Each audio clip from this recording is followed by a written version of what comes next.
নমস্কার বন্ধুরা, আজ আমি বানাবো সয়াবিন কারি।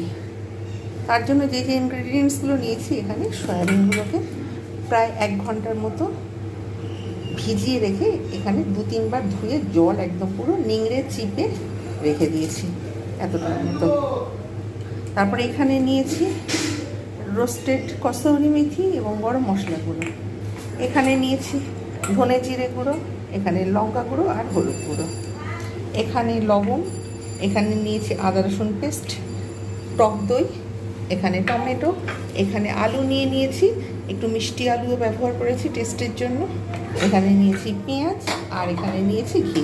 সুতরাং আমি এবারে রেসিপিটা স্টার্ট করব। তাতে দিয়ে দিয়েছি সাদা তেল। তেল দেখা যাচ্ছে গরম হয়ে এসেছে। এবার আমি এতে প্রথমে এগুলো ভেজে নেব, যাতে এর যে কাঁচা গন্ধটা রয়েছে সেটা যাতে চলে যায়। তার জন্য এটাকে ভালোভাবে এপিট ওপিট করে ভেজে নেবো। একটু লালচে ভাব হয়ে গেলে আমি তখন রেখে দেবো। এটা কিন্তু ভালো করে 4-5 বার জল ছড়িয়ে একদম পুরো চিপে নিয়ে নিতে হবে, যাতে এর মধ্যে জল না থাকে। সেই জলটা কিন্তু মোটেও ভালো লাগবে না, তাহলে সয়াবিনের টেস্ট কিন্তু ঠিক আসবে না। ঠিক এইভাবে আমাকে কিন্তু বেশ কিছুক্ষণ এপিট ওপিট করে লাল করে ভেজে নিতে হবে। সয়াবিনটাকে ভালোভাবে ভেজে নিয়েছি, আমি এবার এটাকে তুলে রেখে দেবো। সয়াবিনগুলো আমি তুলে নিয়েছি। এইবার আমি এর মধ্যে দিয়ে দেবো পেঁয়াজ। এগুলো কিন্তু আমি খুব ভালোভাবে লাল করে ভেজে নেব।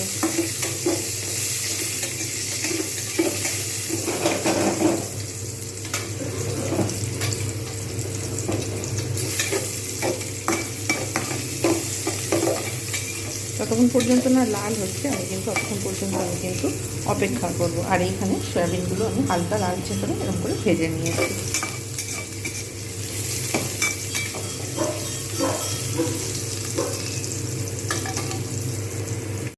পেঁয়াজগুলো আমি একদম পুরো লালচে করে ভেজে নিয়েছি। এবার আমি এর মধ্যে দিয়ে দেবো আলুগুলো।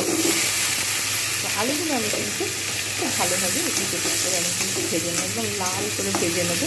আর এতে একটু মিষ্টি আলু অ্যাড করেছি, তাহলে কিন্তু টেস্টও খুব ভালো হবে আর গ্রেভিটা খুব ভালো ঠিক হবে। এটা একটু ঢাকনা দিয়ে ভাজবো 2-3 মিনিটের মতো লালচে করে। আলুগুলো খুব সুন্দরভাবে লালচে করে ভেজে নিয়েছি। এইবার আমি এর মধ্যে দিয়ে দেবো টমেটোগুলো। টমেটোগুলো যতক্ষণ পর্যন্ত না গলে যাচ্ছে আমি ততক্ষণ পর্যন্ত কিন্তু আমি ভালোভাবে এগুলো ভাজবো। এই সুযোগে আমি এর মধ্যে একটা একটা করে অন্যান্য মশলাগুলোও দেবো। এখানে দেবো জিঞ্জার গার্লিক পেস্ট, একটু জল দিয়ে দেবো। তার একটাই কারণ, তাহলে তলায় বসে যাওয়ার সম্ভাবনা থাকবে। আঁচটা কমিয়ে রেখে দেবো। বাকি সব মশলাগুলো এতে দিয়ে দেবো। এবারে দেবো রোস্টেড ধনে জিরে গুঁড়ো, লঙ্কা গুঁড়ো, হলুদ গুঁড়ো। এবারে দেবো পরিমাণ মতো লবণ। সব আমি এগুলো একসঙ্গে এর মধ্যে দিয়ে দেবো। দিয়ে কিন্তু খুব ভালোভাবে কষবো। অটোমেটিক্যালি কিন্তু এগুলো আলুর সঙ্গেও কষা হবে, সাথে সাথে সিদ্ধও হবে। এগুলো কিন্তু খুব ভালোভাবে এগুলো কষতে থাকবে। এবার এতে দিয়ে দেবো ফ্যাটানো টক দইটাও দিয়ে দেবো।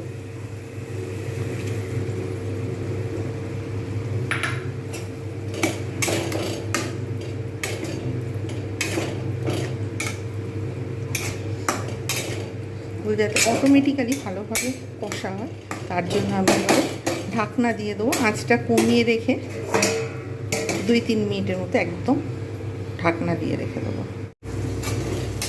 খুব ভালো করে আমি কিন্তু এটাকে কষিয়ে নিয়েছি। মশলার সাথে সাথে আলু সুন্দরভাবে,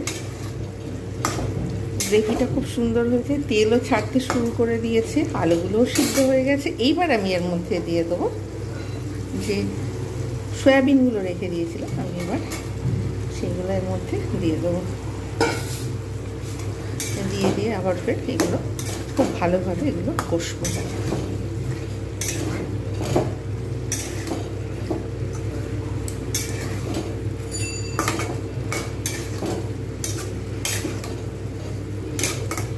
মশলাটা একসঙ্গে মিক্স হবে। এগুলো ভেজেই রেখে দিয়েছিলাম আগেতে যদিও, কিন্তু এর সঙ্গে একসঙ্গে একটা মিক্স হবে, যার জন্য আমি একটু অপেক্ষা করবো। প্রায় 1 মিনিটের মতো আঁচটা একদম কমিয়ে জাস্ট আমি একটু ঢাকনা দিয়ে অপেক্ষা করব। খুব ভালোভাবে আলু, সয়াবিন, মশলা সব একসঙ্গে মিক্স হয়ে গেছে। এইবার আমি এর মধ্যে পরিমাণ মতো দিয়ে দেবো জল, যাতে আলুগুলো একটু সিদ্ধ হয়ে যায় আর গ্রেভিও সব সুন্দরভাবে সিদ্ধ হয়ে যায়, মিক্স হয়ে যায়, তার জন্য।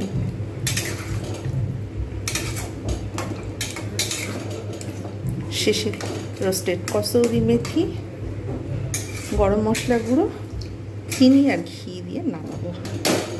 একটু জল দেব। এটা এখন ঢাকনা দিয়ে মিডিয়াম আছে 2-3 মিনিট আমি একটু ফুটিয়ে নেব।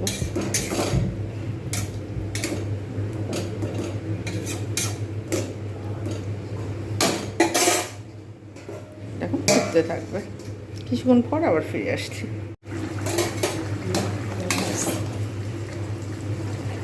আলু পুরো পারফেক্ট সিদ্ধ হয়েছে, একদম পুরো গ্রেভিও খুব সুন্দর একটা এসেছে। এবার আমি এর মধ্যে রোস্টেড কসৌরি মেথি আর গুঁড়ো গরম মশলা ব্যবহার করেছি। এখানে দিয়েছি চিনি, আর এইখানে একটু টেস্টের জন্য দিয়ে দেবো ঘি। একবার তেল দিয়ে ভেজেছিলাম, আবার একটু তেল দিয়ে কষেছিলাম, আবার ঘি অতিরিক্ত হেভি হয়ে যায়, যার জন্য আর বেশি ঘি দিলাম না, জাস্ট টেস্টের জন্য। একটু স্ট্যান্ডিং টাইম দেবো, তারপর সার্ভ করে দেখাচ্ছি কীরকম হয়েছে। আলু দিয়ে সয়াবিনের কারি বা শুধু সয়াবিন কারি কেমন হয়েছে রেসিপিটা জানাতে ভুলবেন না। আমি এখন সার্ভ করে দেখাচ্ছি কীরকম হয়েছে। তৈরি হয়ে গেল বাঙালিদের একটা জনপ্রিয় রেসিপি, সয়াবিন কারি বা আলু দিয়ে সয়াবিন কারি। রেসিপিটা কেমন হয়েছে জানাতে ভুলবেন না। ভালো লাগলে অবশ্যই লাইক, কমেন্ট, শেয়ার এবং সাবস্ক্রাইব করতে ভুলবেন না।